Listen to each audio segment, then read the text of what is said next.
I think I kind of passed over it when we were going over some of the earlier stuff where I was going to talk about ballad playing. I don't think we talked about ballad playing, did we? Not really, no. Yeah. You know, that's kind of important because every set you're required to have a ballad player.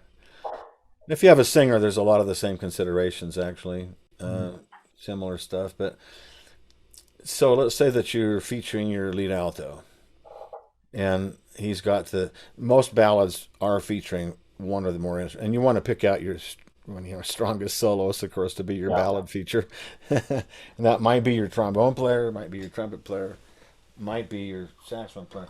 It could be your piano player. There are some ballads that feature piano, less of them. Yeah.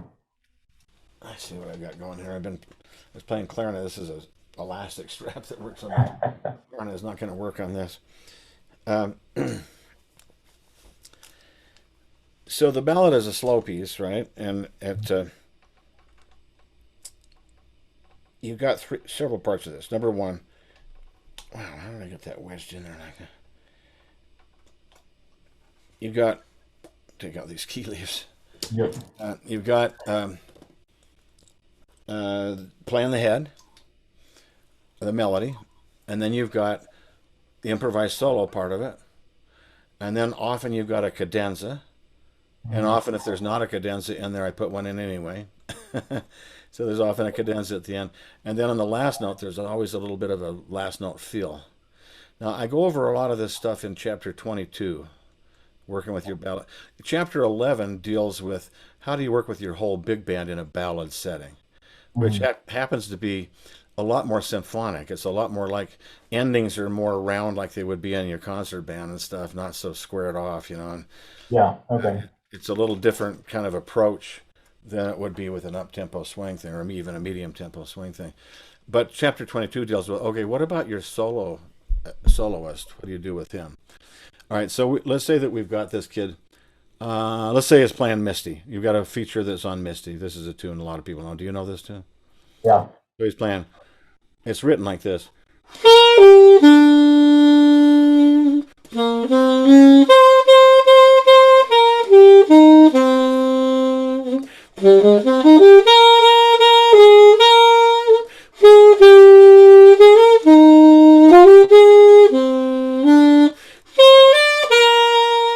Something like that, let's say. All right, so that's written really square. Nobody wants to really play it like that.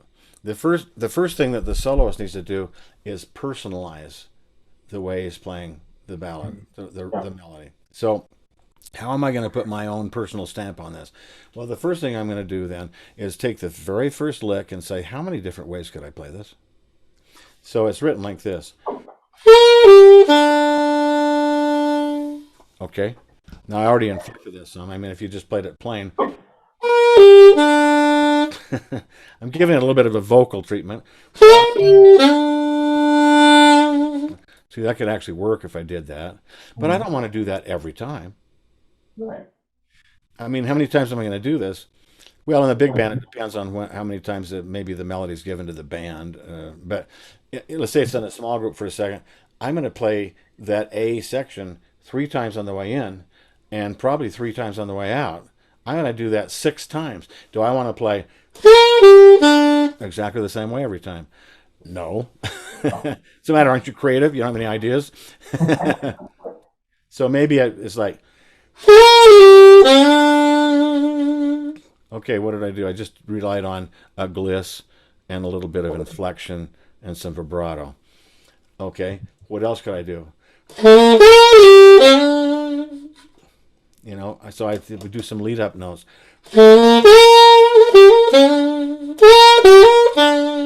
Play some different notes.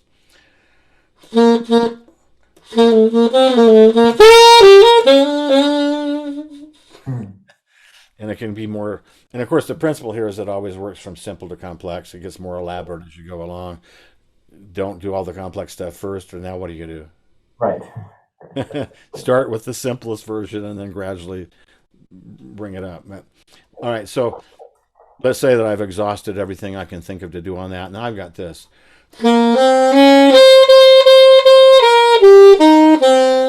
First of all, that sounds pretty stagnant rhythmically with all those eighth notes in a row on the same note. So Mm-hmm. rhythmically, I could go.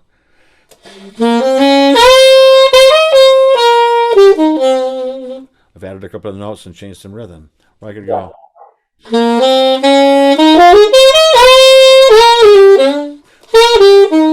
Ah, crap. Wait a minute. Uh,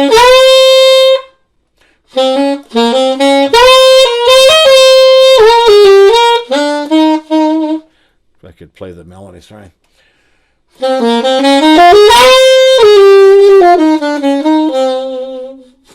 Can get gradually more complex. Yeah.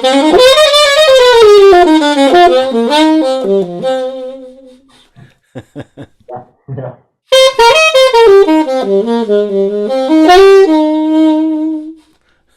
You can get to where you can hardly even recognize it, but because it's in context.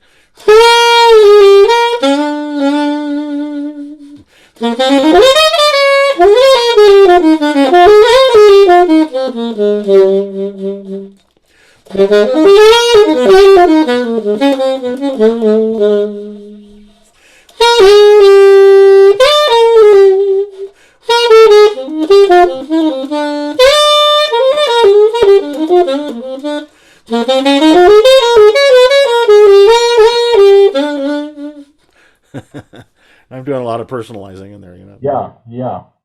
Very I cool. might even get. I like to do stuff like this. Maybe toward the end.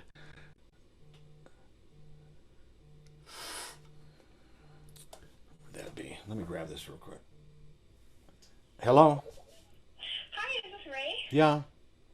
Hi, Ray. This is Emma at the Ready Print Pickup. How are you? Great. How are you? I'm doing good. So I just had a question for you. So we have an order under your name for flyers, bookmarks, posters, etc. Right. And we were just wondering, have you already picked up a large poster that you need? No. By In chance? fact, when I came down there to proof that a couple of days ago, they didn't have a version of the large one. Gotcha. Okay. Cool. That is good to know because we have part of your order, and we can't find the poster part of your order, but that we will keep looking for it, and we will possibly Yeah. reprint that so that Well, we can have that ready for you soon. there's two different varieties of 11 by 17 posters, and then there's a 23 by 35 poster. Okay. Phone, Yeah, I phone, think it's a 23 by 35 one that we can't find because phone back. everything else we've got. Well, they But we never will look for that. they never made one. When I came to proof it, there wasn't Oh, one that I know of, and maybe they just forgot to okay. do it. I don't know. Okay, that's good to know. Yeah. Awesome. Okay. Well, yeah, so we will give you a call when everything is ready. If Perfect. that's okay. It'll Okay. be done soon. Yeah. Great. Thanks so much. Okay. All right. Yeah, Bye. you're welcome. I had a feeling that's what that was. I thought I better just grab it real quick. I've actually got a mailing going out for both of my books. I've got a postcard for the jazz book, and then I got a postcard for the saxophone book, Okay. and it's going out to about. These are all university professors, but it's going out to about 1,500 saxophone teachers and about 2,400 jazz band directors. Wow. Cool. So there's like about 3,900 postcards going out. Plus, I've got some posters that are being made and stuff that I can use when I go out to do things. Yeah. Anyway, That's fine. Cool. sometimes I even like doing stuff like this. I'm coming to the end of the bridge. This is the bridge, sorry.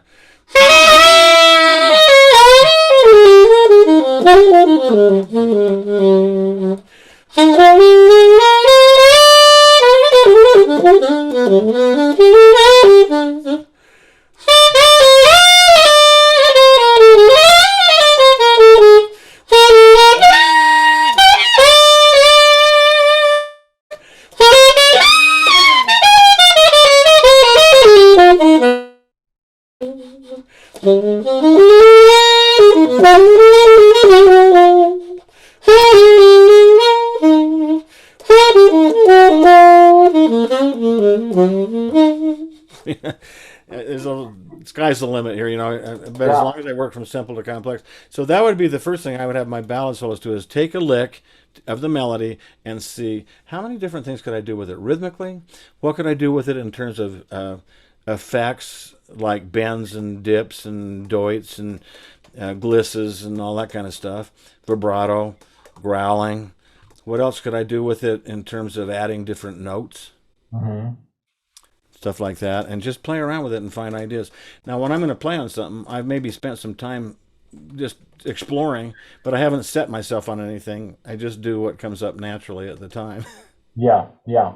Okay. But I'm also trying to discipline myself not to give everything away that I have at the beginning. Yeah. Yeah.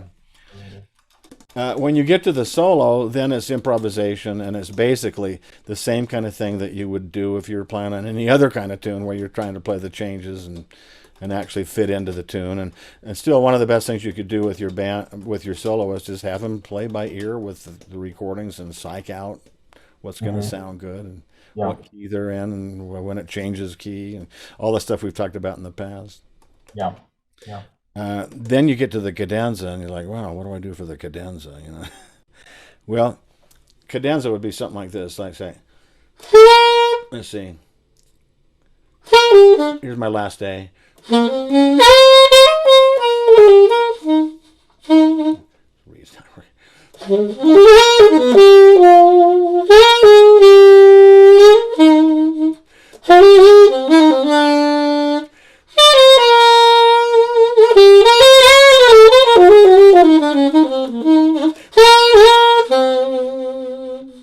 Now we're just coming to the end.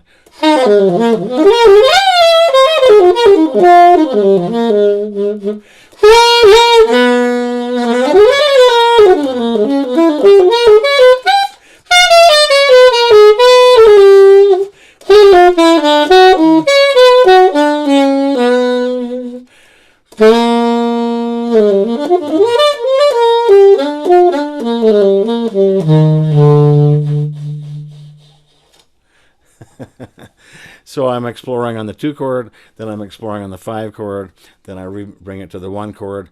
After the 1 chord sits for a second, then I do a feel in the 1 chord to bring it to a nice ending. And of course, the really important thing on the end is that I play a pretty note. The worst thing I could do is I'm doing all that.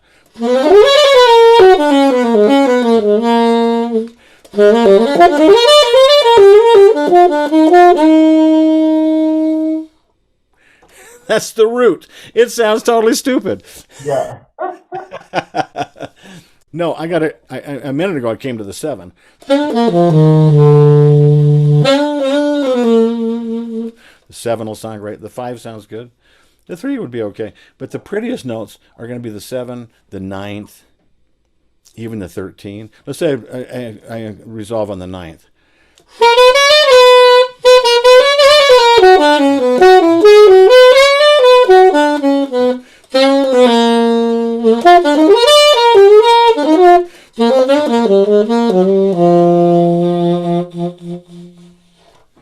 Ninth will sound quite pretty. Yeah. You need a Yeah. pretty note. The root is not a pretty note. It's a really plain, stupid sounding note. So, what's in the cadenza?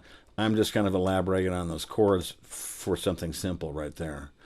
Cadenza could be much more involved. I mean, at your students' level, I doubt if they're going to be much more than that. You know, but Right. so what am I using on that? I use diminished scale, and then I use the diminished whole tone or super Locrian scale on the 5 chord. I just use Locrian on the.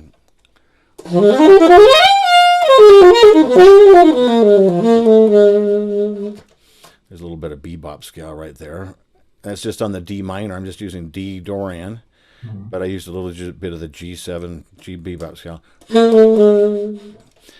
A minute ago when I played on it, I used a little bit of major 7.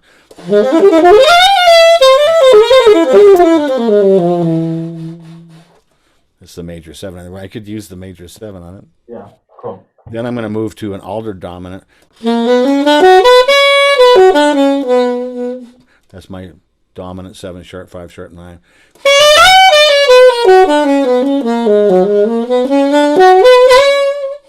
And I could use that kind of stuff. I could use the diminished scale on this.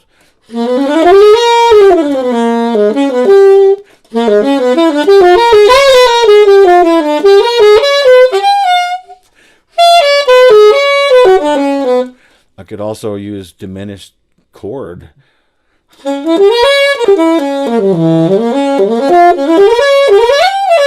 Sorry, I put a wrong note in there.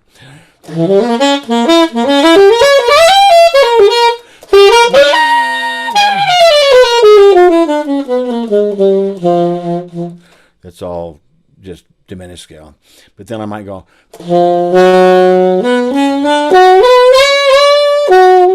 Diminished scale doesn't have a sharp 5. So I moved from the 5 to the sharp 5, which made me go to the diminished whole tone. Super low crown.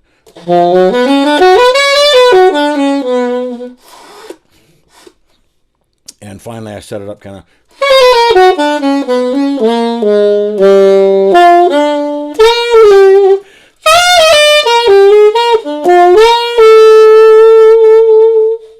Which is the sharp 11. That's another really pretty note that often happens on the end of a ballad. Cool. So that kind of is the drill on that. Yeah. Yeah. Very cool. Very cool. Yeah, I think if I had a student doing that, I'd get them playing with the recording, and then I'd have them work on each part of the melody. How many different ways can you kind of discover that you could play that? Mm-hmm. And then I'd have them try to discipline themselves to go from simple to complex with that, of course. And then on the soloing, play along with it, figure out the keys, look at the changes, see if you can figure anything else out. See what you can do on the solo. Okay, now the cadenza. Let's use some altered stuff on the dominant. Mm-hmm. Now, there are a lot of other ideas for cadenzas, but I'm trying to keep it simple. That's where I'd start. Yeah, that makes sense. So I'm just trying to remember on a ballad. I'm trying to see if I've ever seen it. Does it say cadenza? Like cadenza here? Are there chords written out? How does that usually? I'm not. Well, it would come to a fermata, and then it would have a chord symbol, and then it would probably say CAD or cadenza. Yeah. Okay. But the band will come to a fermata, and there's a little hole. Sometimes the band comes to that fermata, and then there's nothing written to do a cadenza, and then the band comes in and finishes off the last 4 measures or something. Yeah. Well, that's where I'm going to probably insert a cadenza. Okay. Yeah, that makes sense. Yeah. Okay. Cool. It's kind of like what you see in Mozart in a way. You know, you're doing a Mozart concerto, and there's like a fermata. You say, what's this fermata for here? Well, that's the cadenza. Well, where's the cadenza? No, you improvise it. Yeah. Oh, no, really? When I was in high school, I got that piece, and then my flute teacher said, by the way, why don't you order the Donjon cadenzas for this? Well, a French guy named Donjon had written cadenzas to go with the Mozart concerto, so I bought the cadenzas separately because I wasn't improvising. It wasn't until later that I was like, okay, I'm going to improvise some of my own cadenzas. That's what it's supposed to be. Yeah. Yep. Yeah. So anyway, with your singer, it's really got a lot of similarities there, where your singer has to come up with different ways of permutating the melody to sound good. They also need to have a little bit of mic technique, you know, and stage presence, and they're kind of fronting the band, and there's a lot to talk about there. Chapter 23 goes into all that. Chapter 22 goes into your ballad solos. Chapter 23 goes into your singer. Yeah. And some ideas for dealing with your singer. And since we're out of time, I'll let you read that. But Yeah, I will. yeah. Anyway, we covered a lot of stuff. Yes. Yeah. It's been so beneficial, so good for me. So I got to make sure that I keep doing my part so it sticks. Yeah. And it stays up here. Well, one of the things that I think you could do, and I'd be happy to do this still, if you, let's say that you record 2 or 3 Niehaus etudes and you send them to me, I'll give you some comments. Okay. Yeah. How you're doing with articulation. And then maybe you get into some soloing. You know, we talked a lot about approaches and stuff, but we haven't done a whole lot of it. So maybe you need to actually do some of it. And if you want, send me something and say, here's something I improvised on Blue Bossa. And I'll say, okay, you're kind of missing some stuff here. Or whatever, you know. Right. Yeah. No, that would It sounds great. valuable. Yeah. I give you a little bit more feedback if you'd like to. You can still use me that way. Hey, thank you. I appreciate that.